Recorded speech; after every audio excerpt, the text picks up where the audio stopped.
6 new chapters, a massive amount of killer changes, perk changes as well as map changes, and various quality of life changes.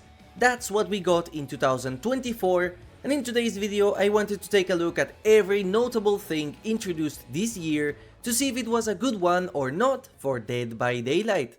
The Alan Wake Solo Survivor chapter kickstarted the year, and for many players this was an underwhelming license, but I have to severely disagree.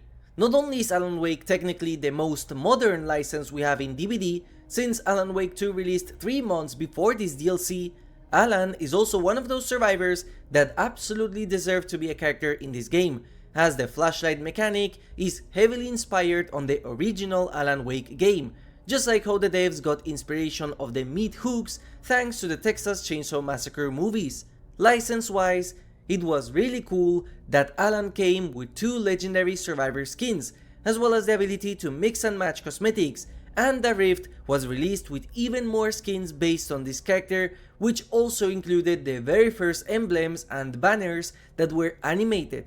Considering that Alan got a sweater this December, it's safe to say that the license holders are pretty chill with behavior. But in terms of actual impact to the game, I understand that this chapter was pretty meh. All the past Solo Survivor chapters completely changed the meta of DbD, or they added super interesting perks to play around. Ash with Medal of Man, Bill with Unbreakable and Borrowed Time, Michaela with the Boons mechanic, and Nicolas Cage with various perks that are now shining in the meta. Alan Wake's biggest impact is Champion of Light, which is a very mediocre perk overall. So if I have to rate this chapter, I would go with a 7 out of 10. I am glad he is here. I am glad there was an update on January, which is usually the most boring month for DbD, but he came and went compared to other DLCs in the future. But what you might have forgotten is that this chapter introduced 4 things that were super impactful for the game, with the first one and most significant one being the 3 generator prevention mechanic. Before this patch, killers could kick generators as many times as they wanted, and now this is no longer possible as there is a limit set of 8 kicks for each generator. This was added to completely kill the 3 generator problem that characters like Skully or the Knight heavily promoted along with the gen kick meta.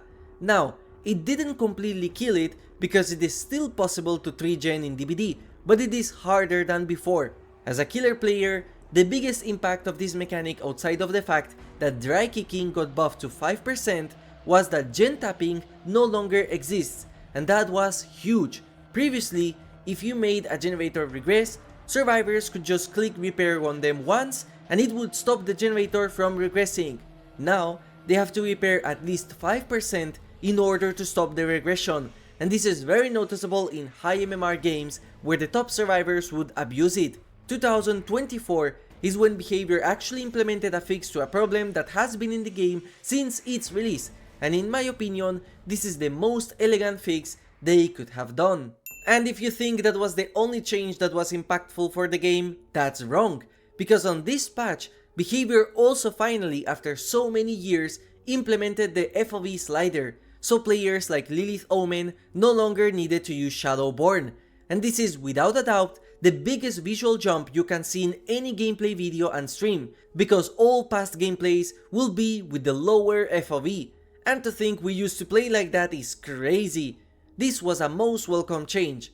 However, my only criticism about it is that I hate the rework they gave to Shadowborn, as they made it one of the worst perks in the entire game.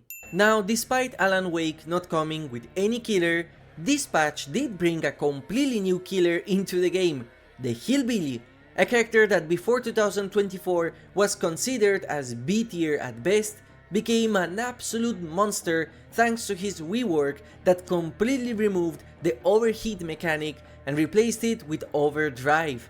After so many years, Hillbilly went back and still is S tier to this day. This rework was taken very positively by a lot of players, except those survivors that enjoyed playing against Overheat Billy because of how easy he was to juke. Now, a killer considered a joke by many was actually too good and too easy to use, as even I could suddenly do curves with Billy even when I barely touched him over the years. However, with more patches throughout the year, It seems like Behavior struck a perfect balance with making Hillbilly very strong and also not overbearing to play as, since Hillbilly is a free character that everyone can play at any time. Giving players a new competitively viable option for free was an amazing change. Sadako also got an update on this patch, and it's a lot to talk about.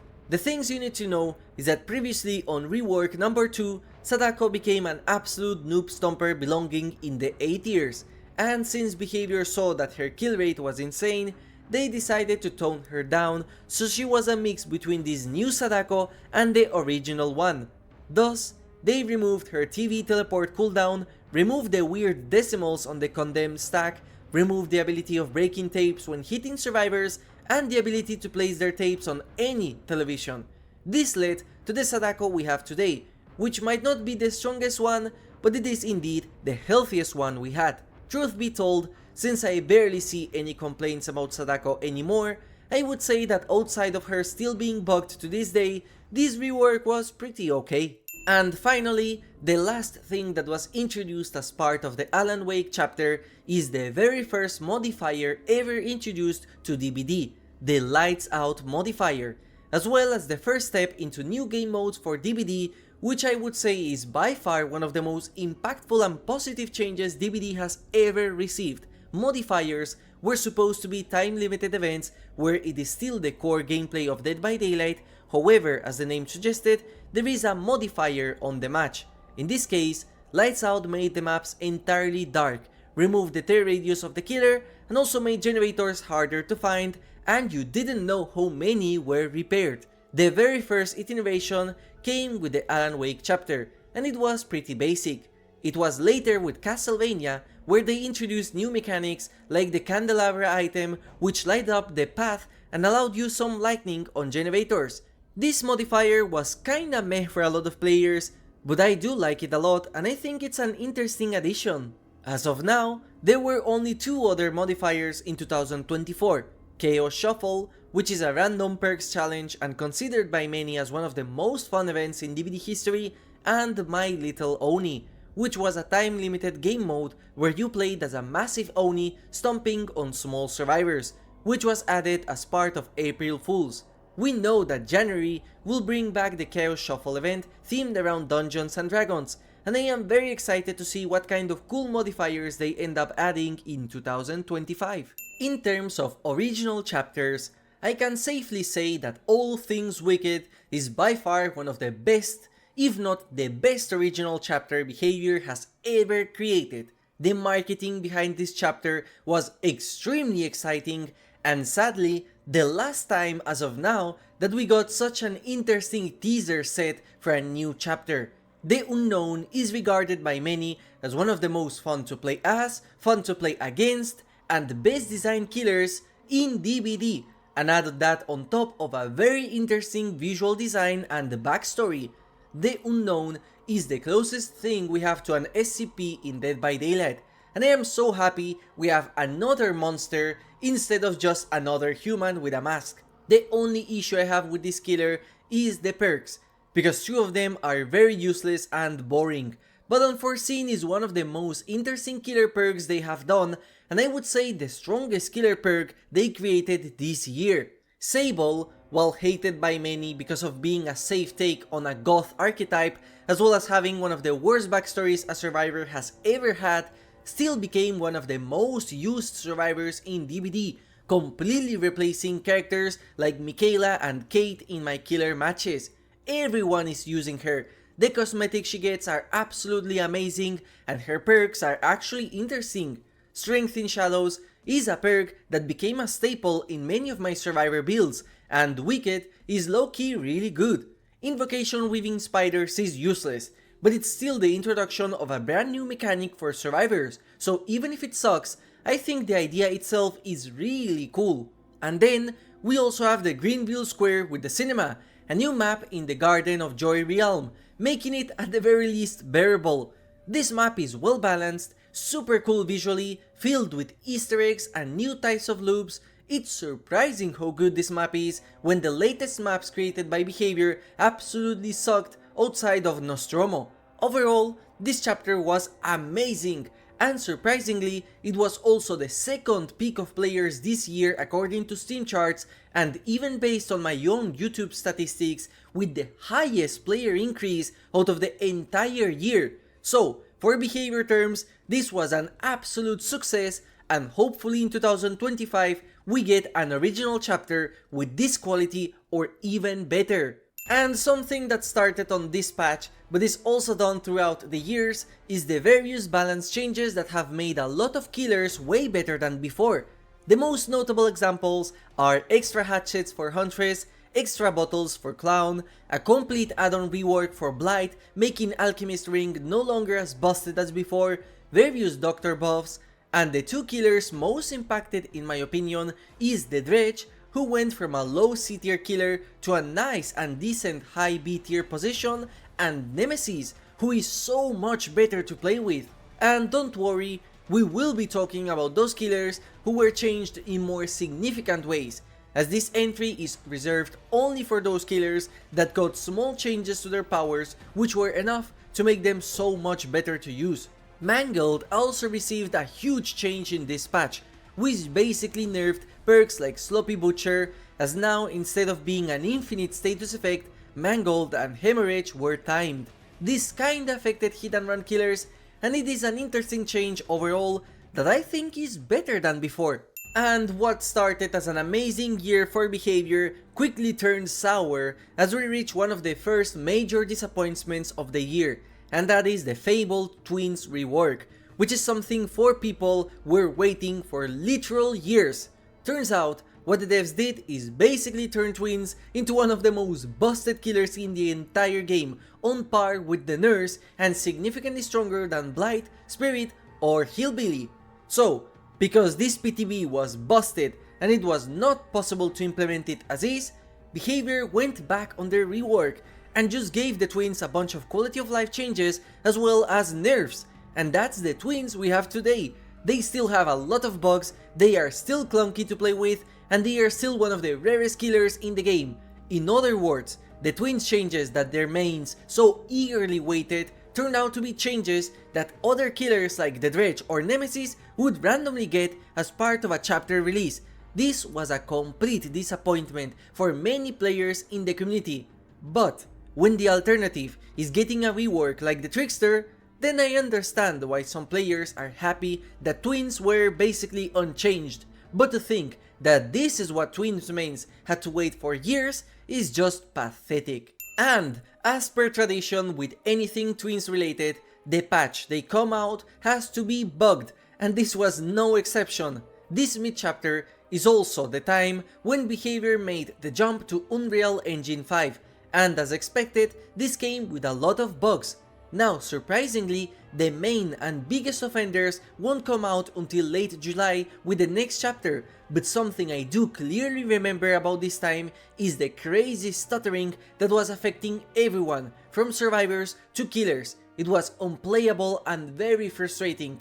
However, considering the fact that this was a massive jump in terms of update, and the fact that the earlier it was made, the better for the long run, I would say that it could have been way worse, and this is in no way close to one of the buggiest patches behavior has ever made. However, one thing I would like to say is that maybe it is because of the Unreal Engine 5 jump, but recently especially, Dead by Daylight has been micro-stuttering in matches a lot, and I have a very strong PC setup, and this only happens with Dead by Daylight.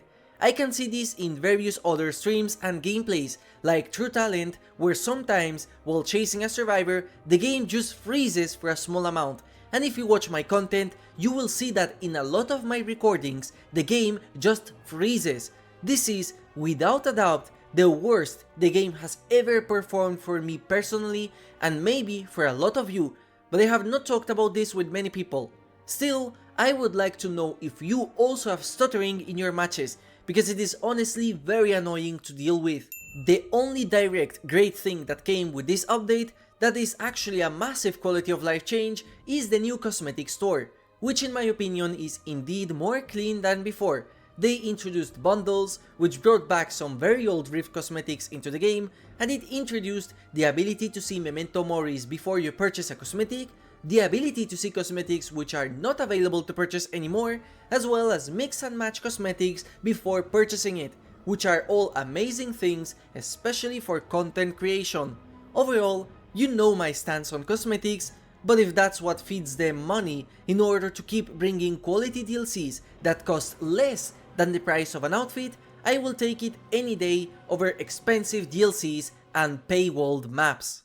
As part of the anniversary update, and to start year 9 for DbD, we went back to a licensed chapter, which was also the very first non-horror focused license we got in DbD, and that is Dungeons and Dragons, which included Vecna, the Troop, and the new Forgotten Ruins map. Vecna is honestly really cool for how complex he is power-wise, as he is a killer with 4 powers, all with their own cooldown and specific uses, and he also brings chests into the match, which also include their own unique items with unique effects to counter Vecna. So overall, Vecna is by far the hardest killer to explain for beginners in my opinion, and a showcase of just how far behavior has reached with their power design. Even with all of that, Vecna is one of the most fun killers to play against in my opinion. I love the mechanic of chest openings, as well as the power feeling of when you use the correct spell as Vecna. Truth be told, in the PTB he was pretty weak, but on live release he felt amazing and smooth. Surprisingly, according to Nightlight, Vecna is one of the characters with the highest kill rate in the entire game, and even the developer official stats show that he has a whopping 66% kill rate. This is absolutely insane. The Troop, the Bards, Aestri and Barmar are a really cool take for an original fantasy survivor. Aestri is an elf, for example, and to be completely honest, if Barmar did not exist, I think nobody would care. I find it super boring how they decided to do a human instead of something like a tiefling or even a dragonborn. Even cosmetics wise, it seems like they already forgot about Barmar. Perks wise, they introduced the guitar perk, which has a lot of meme value. But that's it. The other 2 perks literally nobody cares about outside of that one comment in this video which is going to swear on mirrored illusion or still sight. In terms of the map, I will dedicate an entire video on it because I have a lot to say about it.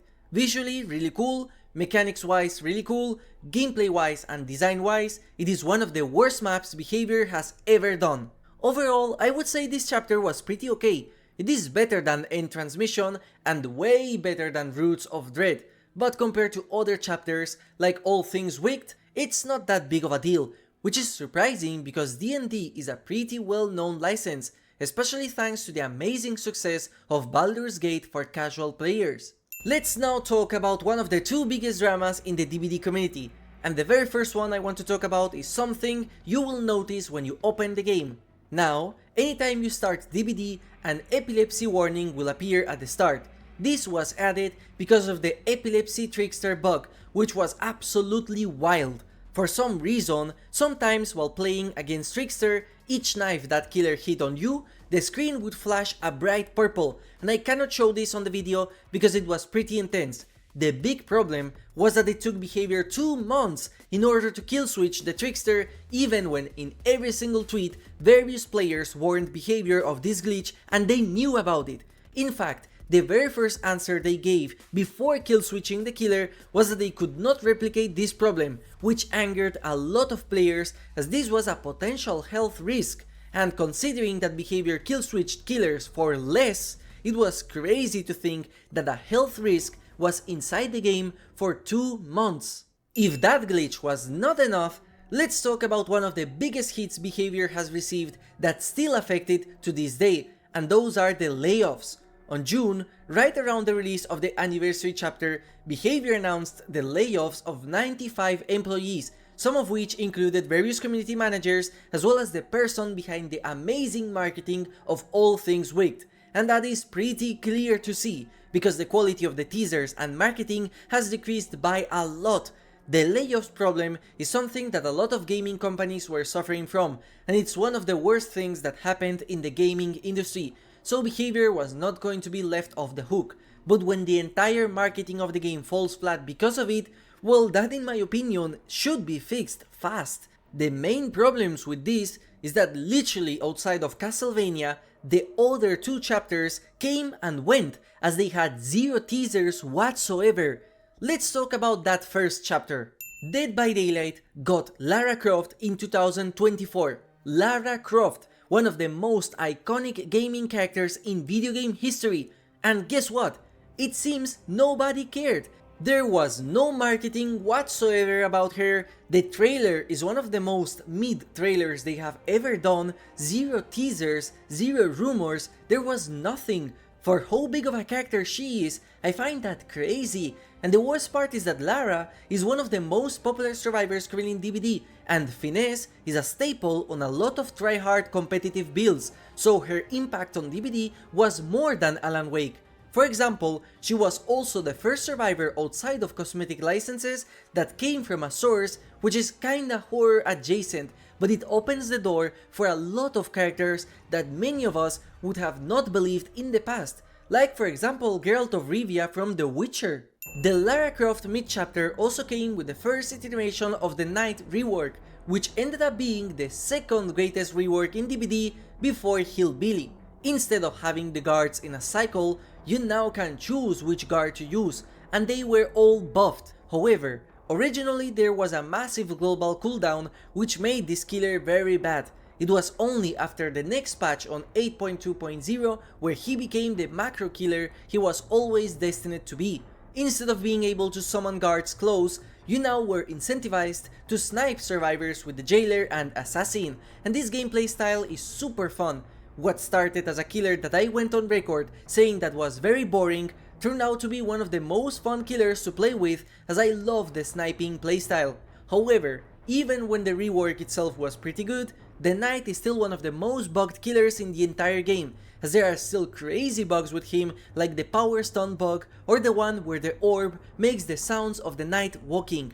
Hopefully 2025 is the year where all these bugs are finally fixed, because it's really annoying. Singularity also got an update with Lara Croft, which made this killer significantly better to play with, to the point he's currently considered a top 10 killers in DbD. There were many interesting changes about him, like making the biopod aiming smoother, a rework on some of the add-ons, making Soma's family photo partially base kit, allowing him to break biopods from afar, and even auto-aim. Singularity is so much better, but sadly his pick rate is not as high as I wished it was. However, in terms of bugs, let's talk about the Lara Croft chapter, because this chapter introduced one of the most broken states the game has ever been, and this is not an exaggeration. So either because of some issues with the code or because of the implementation of 2 vs 8, there was a problem where the moment a survivor was sacrificed or they left the game, the amount of generators needed to finish the match was 1 less. This made it possible for survivors to just repair 3 generators and escape, and in fact, you could fix generators in the endgame, which gave me nostalgia about old DbD. This was absolutely crazy and completely game-breaking, as the balance of the game was out of the window. This game-breaking bug only lasted for 8 days, but those were the 8 most broken days in recent DbD history, and something I thought was very interesting to remind everyone of. As I said, the generator bug was probably because of the implementation of the actual first game mode introduced to DbD, and that is the 2 vs 8 game mode, 8 survivors, and finally you being able to team up with your friends as killers. The first iteration included all the free characters of DbD, and despite it being so limited, it was really fun. The maps were made bigger, there were no perks, and instead survivors had specific loadouts as well as killers had passives. The biggest issue that this game mode had, and something the mode will still potentially have, is queue times, as there were so many killers that wanted to play this mode that there were simply not enough survivors to play this game. 2 vs 8 was very refreshing for DbD, and it has a lot of potential to make the game great. It is truly the more casual experience, and as a killer, it feels way less stressful than a 1 vs 4 match. The devs have said that the game modes are still in testing phase, and there is a very high chance we will see it soon again in 2025, with more killers and more maps, and maybe new features, as every time it becomes better. I would say that out of the many changes the game has had, as well as the many licenses introduced, 2 vs 8 is the one that has the most potential for refreshing the game. And on August, we got what is, in my opinion, the chapter with the most amount of love and care from the developers, which was Castlevania. Potentially the chapter with the most amount of impact to DbD we have had as of now, and that is because even the Battle Pass, which was added due to this chapter, an amazing one at that by the way, is still active until the end of January. Dracula was the killer added this chapter, another very complex killer like Vecna, because you were 3 killers in one, as you had an anti-loop power attack similar to Nemesis Whip, you had the mobility and teleport abilities of Dredge and Spirit with the bat form, and you also had a wolf form with the third person perspective of Chucky, as well as a small dash power like Mini Wesker.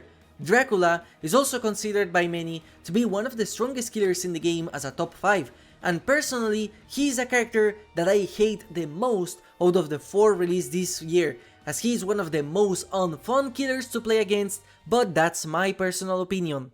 Trevor Belmont is a nice survivor overall, as he got Alucard and Somacruth as legendary skins, which visually are pretty impressive. Perks wise, Trevor didn't change much in the landscape of survivor perks, as the most interesting perk is Eyes of Belmont, which is a lethal pursuer version for survivors. No map was added for this patch, but I would still say that Castlevania felt more like an anniversary update than Dungeons and Dragons. There was a lot of marketing behind this chapter, various mini events which gave free Castlevania cosmetics like emblems, charms and banners, various Easter eggs were included as well, and in terms of community happiness, I did feel like everyone was happier overall. So, if I had to choose one of the licenses in this year as the absolute best, it for sure has to be Castlevania, and I hope all future licensed chapters come with the same care as this one did. Something very important that happened after the release of Castlevania was the decrease of the pricing of older characters, something I suggested a long time ago in my monetization video. While the monetization is still a problem in Dead by Daylight in terms of pay to win mechanics, I have to admit that Behavior has added a lot of great mechanics that help newer players and those which maybe do not have the means to afford new DLC.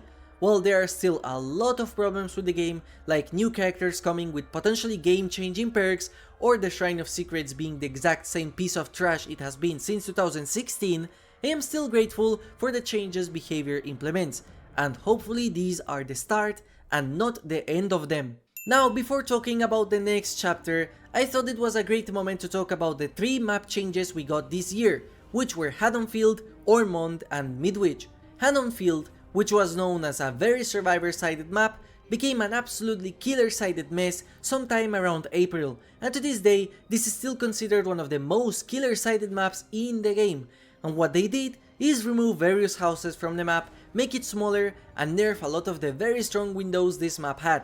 There was also a huge tree generator issue, which luckily was fixed after the tree generator mechanic was introduced. Ormond got a very small buff for Survivor, as the outsides of the main building were empty, so they added a lot of filler pallets, so at the very least, survivors had something to do. This is noticeable on the pallets with tables that you can find all around, as in the past, the maximum they got was a long rock wall, which was very boring to play against, and which sometimes still spawns. And finally, in terms of map changes, Midwich got a lot of filler stuff in between the hallways to make them safer for survivors to use, as well as make the pre-running problem this map had less problematic. In the past, you could see from one side to the other, making it massively annoying for killers to outplay that. Various map variants were also added, with Ormond and the Yamaoka Estate maps. I am happy with them, as they do add variety to the matches, and I wish more maps had these variants, especially the most annoying ones, to hopefully fix the boring map design issue that maps like Eyrie of Crows or Garden of Joy have. In between the Castlevania chapter and the Doomed Curse one, we had one mid-chapter which a lot of players found very bad. The first problem is the Chucky nerf, which is still a huge issue to this day. Some players think Chucky got gutted, others think he is okay. I am more of the second, because I still think Chucky is super easy to play and get value from. But it is true that Chucky feels way less fun to play with, and his kill rate was very nerfed. However, the one character that did get gutted is the School Merchant. The most hated killer in DbD, as well as the most milked by content creator who wants easy views, Skully got absolutely gutted by the developers because they just gave up. So many survivors would rather DC against her than learn the counterplay, so much negativity was anytime her name was mentioned, and their solution was to basically nerf her drastically to the point her pick rate and kill rate plummeted. The devs promised a rework sometime in 2025, but my problem with her is that I feel like even if they make her extremely fun, survivors will still be complaining, and that's what pisses me off. She's now the worst killer in the entire game, no debate whatsoever, and there are still survivors complaining anytime I choose to play her. One of my most extreme cases were survivors literally giving up at the start of the match even though I was using a trash build, and when asked why, they just said she's boring, and that's the problem with her. I think she's just doomed. And no matter what, survivors would rather give up against her than learn her counterplay, which is really easy. Skully was never as strong as Blight or Hillbilly, yet she is treated like a S+ tier. Heck, give me 100 matches against Skully rather than one single match against Dracula. I will take it anytime. This problem is more tied with the issue of survivors disconnecting and giving up a lot lately at the latest inconvenience. But truth be told, this is not a problem of the devs, but more so the community and how entitled it has become lately, and I don't know why.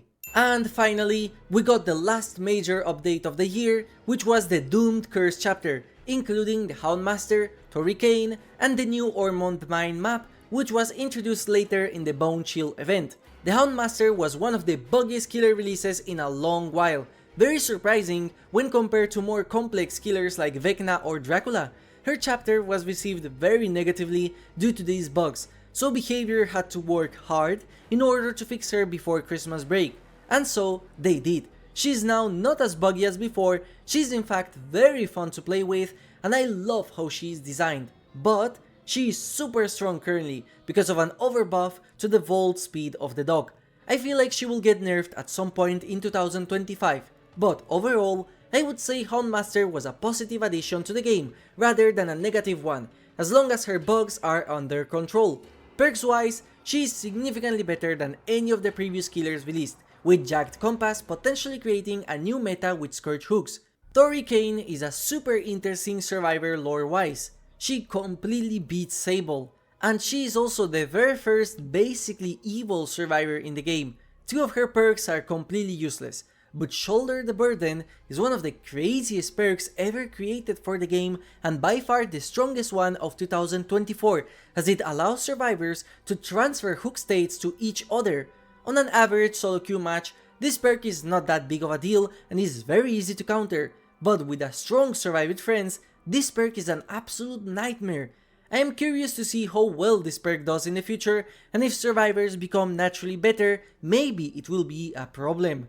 Map-wise, the Ormond Mine was released later in December, and I have nothing to say outside of the fact that this map is really pretty, is one of the best visually, and I love the fact that it is open outside of the walls, and most importantly, how well balanced it is after the messes of reworked Haddonfield and Forgotten Ruins. I am sure this map will become a fan favorite for a lot of players. So overall, was 2024 a good year? I would say, outside of the negatives that this year had, which were very negative, this was a fantastic year for DbD, and it is for sure better than 2023. A lot of changes were something we have asked for years, various killers got a massive glow up this year, a lot of perks are now usable compared to the past, and all the new content is a positive one compared to last year, where 3 of the 4 killers released were massively hated. After 2024, I am very excited to see what 2025 will hold for us. License-wise, we know Five Nights at Freddy's will be the anniversary next year, so that is already a huge bar to cross. But hopefully, more modifiers are released, more balance changes are introduced, and most importantly, quality of life changes are prioritized. Let me know what was your favorite change this year. Thank you for watching, and just in case, Happy New Year's!